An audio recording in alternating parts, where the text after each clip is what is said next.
Hey there, hip chicks. In my last video, I talked about the 3 options for using a generator at your home, whether it is the portable with an extension cord, the portable that is plugged into your house with a 30 amp line, or the whole house generator.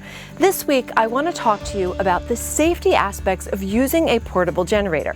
So make sure you subscribe, because every week I bring you practical, useful information.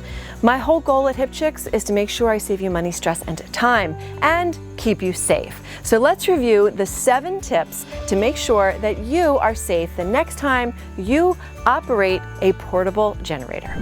Keep your generator at least 15 feet away from any open doors, windows, or vents on your home so carbon monoxide cannot find its way inside.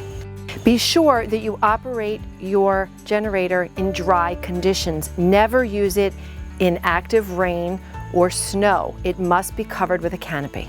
Always allow your generator to cool for 2 minutes before opening the cap and refueling. Use only heavy-duty extension cords that are in good condition with no nicks, cracks, or frays.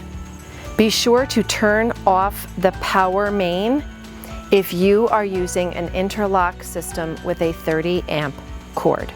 And never plug a regular extension cord from the generator into a wall outlet inside the home. It backfeeds power and can kill utility line workers. So I hope that was helpful, and remember, being safe is just as important after the storm has passed as it is in preparing for one. So make sure you follow these safety tips, and be sure that you subscribe to the Hip Chicks newsletter. So not just to our channel, we want you to stick around for more, but click the link above so you can subscribe to the newsletter and we can keep in touch in the future.